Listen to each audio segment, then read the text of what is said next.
Everyone, welcome back to my channel. Last shorts में हमने बुर्जुआसीज और प्रोलेटेरिएट के बीच के डिफरेंस को समझा था, इसके कॉन्सेप्ट को समझा था और मार्क्स के बेसिक आइडियोलॉजी को समझा था। इस वीडियो में हम समझेंगे व्हाट इज कल्चरल हेजीमनी। अभी देखिए, अगर कल्चरल हेजीमनी को समझना है आपको एक मार्क्सिज्म का बेसिक आइडिया होना चाहिए। सो मार्क्सिज्म क्या है? कार्ल मार्क्स की थ्योरी है। अकॉर्डिंग टू इट जो सोसाइटी है वो दो पार्ट्स में डिवाइडेड है, बुर्जुआसीज एंड प्रोलेटेरिएट। बुर्जुआसीज जो है वो है आपके capitalist, the rich class people, the owner class people, जो कि क्या करते हैं, मोस्ट ऑफ द रिसोर्सेज को ओन करते हैं, रेगुलेट करते हैं और उसका इस्तेमाल करते हैं टू कंट्रोल और टू रूल ओवर प्रोलेटेरिएट।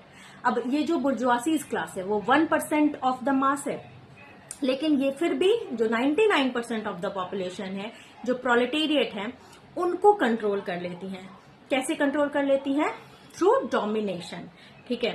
अब कार्ल मार्क्स की थ्योरी ये कहती है कि ये जो डोमिनेशन होता है ये बेसिकली इकोनॉमिक बेस्ड है, यानी कि they are economically rich, economically wealthy, इसीलिए ये जो है पूरे सिस्टम को रूल करते हैं, डोमिनेट करते हैं। मार्क्स के अकॉर्डिंग जो कल्चर है, जो वैल्यूज है, जो नॉर्म्स हैं, जो रिलीजन है, जितने भी other aspect of the society हैं, वो इकोनॉमिक एस्पेक्ट के नीचे आती है, इकोनॉमिक एस्पेक्ट के बीनीथ आती है। ठीक है। अब एंटोनियो ग्राम्ची जो है वो फंडामेंटली यहाँ पे मार्क्स से डिफरेंशिएट करते हैं। मार्क्स का कहना है कि इकोनॉमिक जो कॉन्सेप्ट है, एस्पेक्ट है, वो सुपीरियर है। एंटोनियो ग्राम्ची कहते हैं कि ये सुपीरियर नहीं है। इकोनॉमिक तो है ही, एक फैक्टर इकोनॉमिक का भी रहता है, लेकिन उसके अलावा जो है कल्चर, बिलीफ, रिलीजन जो है, ये एस्पेक्ट जो है, ये एस्पेक्ट भी पॉपुलेशन को उतने ही ज्यादा इन्फ्लुएंस करते हैं, अफेक्ट करते हैं।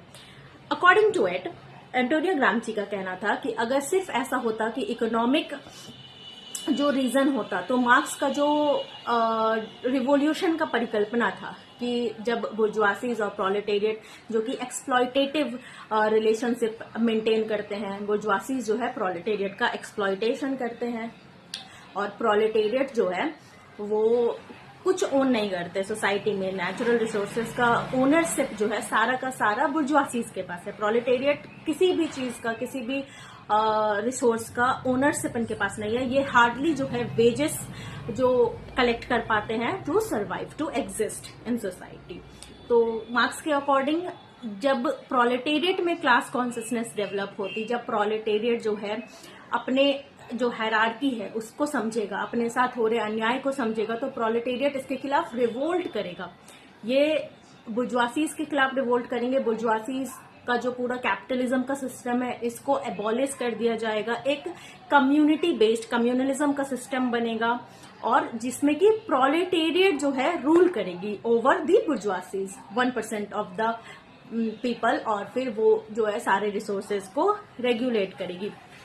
लेकिन ये ऐसा हुआ नहीं, ये रिवॉल्यूशन हुआ नहीं। तो ये क्यों नहीं हुआ, इसी को जो है आगे चलकर एंटोनियो ग्राम्ची ने एक्सप्लेन किया है। हालांकि एंटोनियो ग्राम्ची जो है मार्क्सिज्म से रिलेट करते हैं, मार्क्सिज्म को समझते हैं, मानते हैं, लेकिन कि मार्क्स के थोड़े थोड़े आइडियोलॉजी से वो डिफरेंशिएट करते हैं। और मार्क्स के आइडियोलॉजी जो ये जो रिवॉल्यूशन का जो इमेजिनेशन था, ये क्यों नहीं हुआ, इसका कारण बताते हैं कल्चरल हेजीमनी के द्वारा। कि कल्चरल हेजीमनी क्या है? हेजीमनी होता है बेसिकली डोमिनेशन, तो किसी को डोमिनेट करना। डोमिनेट हम कैसे कर सकते हैं? बाय फोर्स, बाय लॉ कर सकते हैं, लेकिन कि एक एस्पेक्ट आता है जहां पे ये जो डोमिनेशन है वो बाय लॉ या बाय फोर्स नहीं हो रहा है, बल्कि कंसेंट से हो रहा है। तो एक एस्पेक्ट तक तो जो बुर्जुआसीज है वो बाय लॉ या बाय फोर्स जो है प्रोलेटेरिएट के ऊपर रूल करती है, लेकिन वो एक बाउंड्री तक ही करती है, उसके बियॉन्ड जाके नहीं। उसके बियॉन्ड जो है वो उनके ऊपर बाय कंसेंट रूल करती है, बाय कंसेंट डोमिनेट करती है। कैसे करती है? वो जो है कल्चरल वैल्यूज को, बिलीफ सिस्टम को, नॉर्म्स को वो मॉडिफाई कर देती हैं, वो उसको ऐसे प्रस्तुत करती हैं प्रोलेटेरिएट के आगे कि वो बहुत ही ज्यादा वैलिड लगती है, बहुत ही ज्यादा कॉमन लगती है और प्रोलेटेरिएट को उसे एक्सेप्ट करने में कोई प्रॉब्लम नहीं होती है। फॉर एग्जाम्पल, अगर हम यहाँ पे एक बहुत ही बेसिक एग्जाम्पल से समझे तो हमारे सोसाइटी में इंग्लिश स्पीकिंग का जो इन्फ्लुएंस है, ये हमारा अपना लैंग्वेज नहीं है, ये एक बोरोड लैंग्वेज है, वेस्टर्न लैंग्वेज है, लेकिन आज जो है सोसाइटी में इंग्लिश स्पीकिंग पीपल को सुपीरियर माना जाता है, स्मार्टर माना जाता है। क्यों ऐसा होता है? क्योंकि हमारे माइंड में ये कल्चरली जो है सेट कर दिया गया है कि जो इंग्लिश बोल सकते हैं, जो मिल्टन को पढ़ते हैं, जो शेक्सपियर को पढ़ते हैं, वही स्मार्ट है। बाकी जो अपने मदर टंग में बात कर रहे हैं या फिर जो हिंदी स्पीकिंग पीपल हैं, वो एक जो पूरे ग्रुप है उसमें लेस स्मार्टर माने जाते हैं। कहीं ना कहीं ये सेड अनसेड चीजें जो है हमारे रिफ्लेक्शन में दिख जाती है, हमारे जेस्चर्स में दिख जाती है, ठीक है। तो इसे कहा जाता है कल्चरल हेजीमनी, कि जो हमारे चीजें है भी नहीं, जो हमारे हित में है भी नहीं, लेकिन फिर भी वो हमें सामान्य लगती है, हमें कॉमन लगती है, हमें प्राकृतिक लगती है। अब देखो, जैसे कोई भी चीज हमें सामान्य लग रही है, हमें प्राकृतिक लग रही है, बेसिकली इस टर्म को समझना होता है प्राकृतिक। तो कोई भी चीज हमें जब ऐसा हमें किसी चीज को देखकर फील हो रहा है कि हमारे साथ अन्याय हो रहा है, हम तभी तो रिवोल्ट करेंगे। जब हमें कोई भी चीज प्राकृतिक लग रही है, नेचुरल लग रही है, जैसे कि मान लीजिए हमारे घर पे चोरी होती है, तो अगर चोरी हो रही है, कोई चोर आया बाहर से चोरी करके गया, तो हम पुलिस कंप्लेंट कर सकते हैं, एक पूरा प्रोसीजर चलेगा। लेकिन अगर सपोज बाढ़ आ गई, भूकंप आ गई और फिर हमारे घर में कुछ नुकसान होता है, जन का, धन का, कुछ भी, तो हम उसके खिलाफ रिवोल्ट नहीं कर सकते हैं, हम उसके खिलाफ किसी भी पुलिस स्टेशन में जाके कंप्लेंट नहीं कर सकते हैं, क्योंकि वो प्राकृतिक है, हम उसके साथ एडजस्ट करते हैं, उसको मान लेते हैं। तो यही होता है। मार्क्स का कहना था कि ये सोसाइटी इकोनॉमिकली ड्रिवन है, एंटोनियो ग्राम्ची का कहना था कि इकोनॉमिकली ड्रिवन तो है ही, लेकिन ये कल्चरली ड्रिवन भी है। बहुत सारी चीजें हमें कल्चरली सिखा दी जाती है, जैसे कि ये जो है प्रोलेटेरिएट का एटीट्यूड, बुर्जुआसीज और प्रोलेटेरिएट। बुर्जुआसीज 1% है, लेकिन वो फिर भी सारे रिसोर्सेज को ओन करते हैं, रेगुलेट करते हैं। और ये जो प्रोलेटेरिएट है, इनके माइंडसेट कैसे बनाई गई है कि ये हमारी नियति है, कम में संतोष करना चाहिए, और ये हमें रिलीजन के द्वारा, कल्चर्स के द्वारा, वैल्यूज के द्वारा सिखाया जाता है। संतोष करना सिखाया जाता है, एक्सेप्ट करना सिखाया जाता है, अपनी नियति मानना कि वही होगा जो रच रखा गया है। तो हम कहीं ना कहीं ये एडजस्टमेंट वाले फेज में चले जाते हैं, तो इसे नेचुरल मानने लग जाते हैं।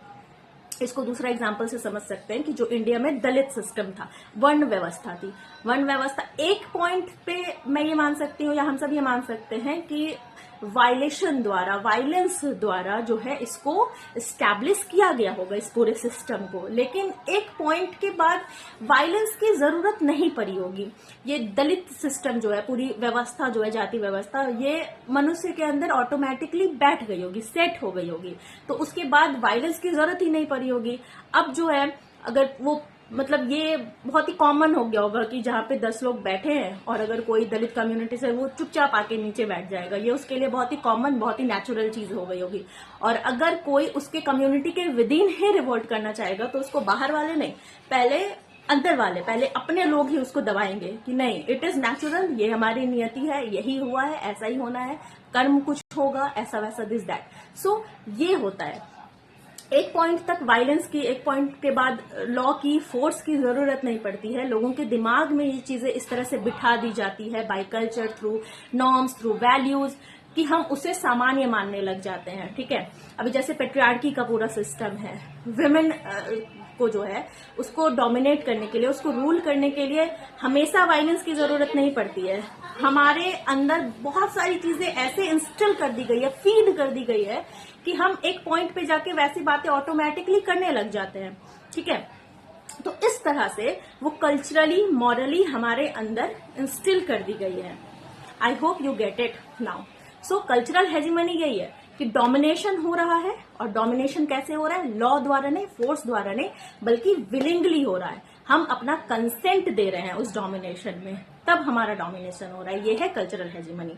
और जो मार्क्स ने जिस रिवॉल्यूशन की परिकल्पना की थी, वो किस पॉइंट पे फेल हुई, क्यों फेल हुई, क्यों प्रोलेटेरिएट कम्युनिटी ने, जो कि 99% ऑफ द पॉपुलेशन होती है, ये 99% लोग 1% लोग के खिलाफ रिवॉल्ट क्यों नहीं कर पाते हैं, इसका कारण उन्होंने इस कॉन्सेप्ट के द्वारा दिया है जिसे कहा जाता है कल्चरल हेजीमनी।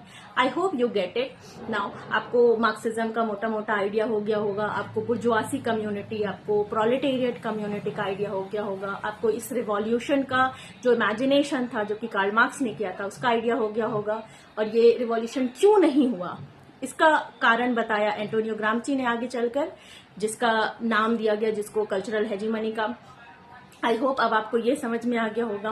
अगर इससे पहले आपने बुर्जुआसीज और प्रोलेटेरिएट का एक्सप्लेनेशन वाला वीडियो नहीं देखा है तो मैं उसको लिंक में टैग कर दूंगी, आप वो जाकर देख सकते हैं। और अगर आप कोई और वीडियो चाहते हैं कि मैं बनाऊं तो प्लीज आप कमेंट में कर सकते हैं। I will surely make video on the desired topic. I hope you get it now. Follow for more.